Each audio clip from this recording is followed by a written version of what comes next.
걱정은 이제 서울중앙지방법원도 이제 조희대 대법원장 이후에 집중적으로 이제 인사를 했거든요. 예. 그 법원 인사 몇몇 예. 쪽에 예. 자꾸 이제 윤석열이 서울중앙지방법원 영장 받아라, 서울중앙지검으로 사건 가져가서 서울중앙지방법원의 예. 어떤 판단을 다 그게 이제 연관이 있는 것이라고 이유가 보면 돼요. 있다. 예. 예.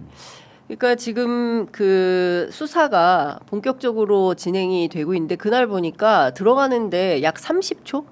예, 그냥 후룩 들어갔어요. 근데 네. 그 전에 저희가 현장에 가보니까 그 중앙지검을 필두로 해가지고 모든 지하 주차장 통로를 진짜 철문으로 막아놨더라고요. 그리고 그렇게 하겠다 그랬죠. 예, 고검 앞에는 만차 이걸 딱 붙여놨어요. 그러니까 못 들어가는 거죠. 이제 거기서 잠시 멈칫하다가 바로 그냥 턴해서 어쨌든 차를 현관 앞에까지 딱 세우고 거기에서 들어가는 데는 10초 정도 걸렸거든요. 첫 번째 수사는 어쨌든 체포영장에 대해서 방해한 혐의에 대해서 조사가 진행이 됐는데 그 박창환 저 누굽니까? 그 경찰 갑자기 직함 박창환 그 수사관이라고 표현을 해야 되겠죠. 이럴 때가 있어요. 예. 그 거부하겠다. 나는 이 사람한테 조사를 받을 수가 없다. 실제로 본인들이 고발을 한 대상자이기도 하고 그리고 실제로 자기를 체포하러 왔던 사람이다라고 주장을 하고 있어요. 근데 사실은 그게 아니더라고요. 예. 이런 태도는 어떻게 보세요? 아까도 말씀드렸지만 기본적으로는 지금 진행되고 있는 수사가 다 불법하다라는 전제를 네. 깔고 있고 네. 불법하다라는 주장을 어떻게든 이어가기 위해서 노력하고 있다. 그러니까 그런 맥락으로 한번 보시면 될 것 같고 두 번째는 이 사람이 네. 윤석열이라는 사람이 검찰 지상주의자잖아요. 경찰을 엄청 무시했던 사람이에요. 네. 예, 진짜 사석에서는 제가 어떤 말까지 들었는지를 여기서 옮기기는 좀 그런데 네. 경찰분들이 굉장히 싫어하는 용어를 써가면서 경찰을 비하했던 사람이거든요. 아 그래요? 무슨 용어를 썼는데요? 그것까지는 제가 얘기하기 그렇고 그래서 근데 이런 얘기했어요. 그 서울의 소리 그리고 그 썬데이 저널이라는 데 나온 거 보면 녹취록인데 경찰은 늘 검찰의 엉까야 출세한다라는 말을 본인이 했습니다. 그러니까 예. 굉장히 경찰을 비하하는 단어를 자주 써요. 자주 썼었고 근데도 이 윤석열 정부에서 경찰이 어떻게든 비비고 막 경찰국 만드는 거에 대해서 반대하는 사람들을 내부에서 막 참 한심한 분들이 어떻게 보면 자존심도 없고 지금 경찰 수뇌부들 어차피 곧 교체되겠지만 네. 경찰의 적이에요. 제가 봤을 때 지금 경찰 수뇌부들. 네.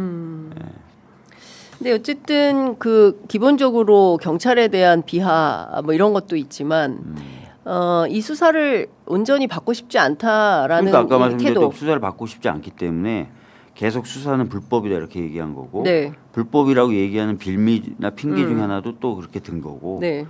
근데 평상시에 또 경찰에 대한 엄청나게 비하하는 감정이 있기 때문에 더 그랬을 것이다. 그러니까요.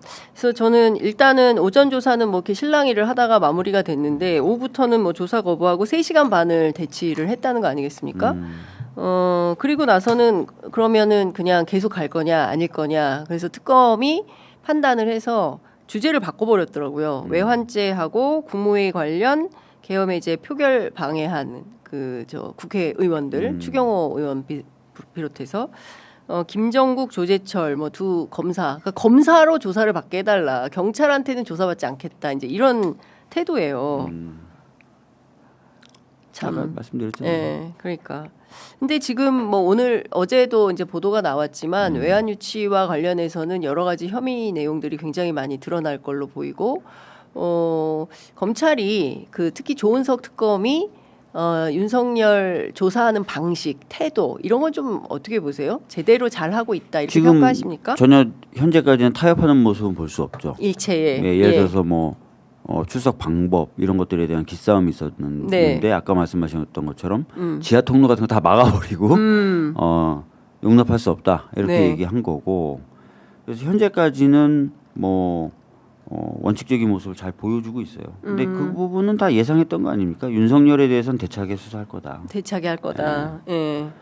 걱정되는 거는 이제 검찰의 어떤 내란 관여 부분을 수사할 때 어떤 태도를 보이는 네. 것이냐다. 그건 지켜볼 필요가 있다.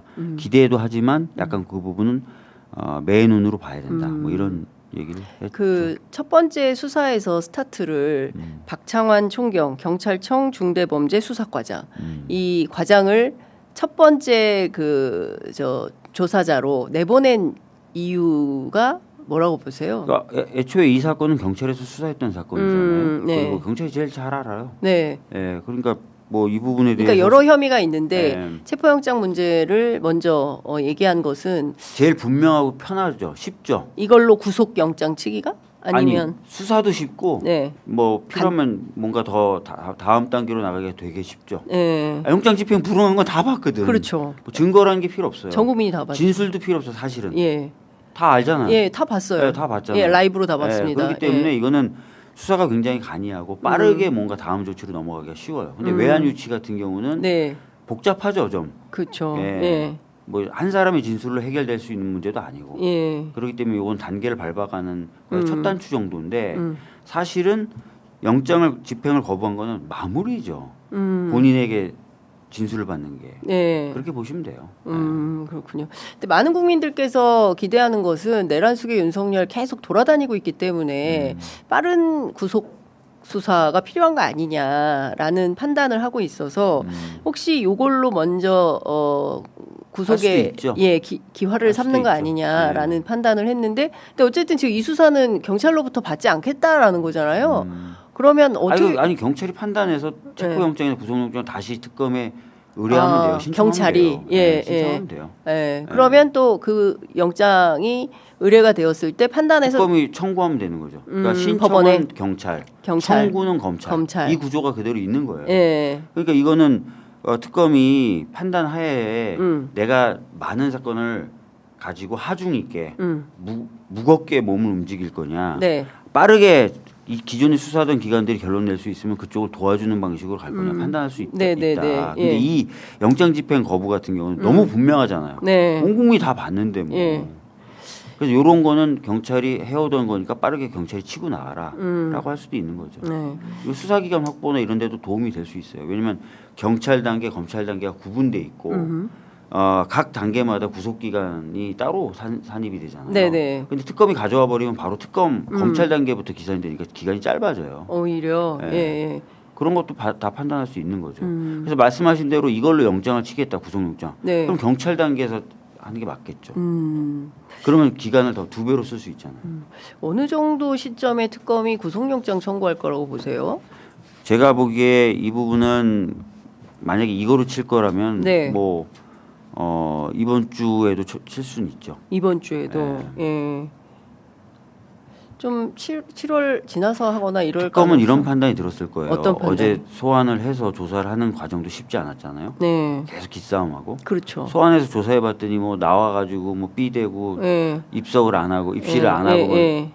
뭐 구속해야 되겠네라는 느낌이 더 있었을 거고 예. 아까 말씀드렸던 것처럼 지금 체포영장 집행 과정에서의 불복, 예. 불응 이런 거는 뭐 마무리 단계고 그러면은 구속의 필요는 커지고 범죄 하나에 대해서는 거의 마무리 단계고 한번 해볼 수도 있죠.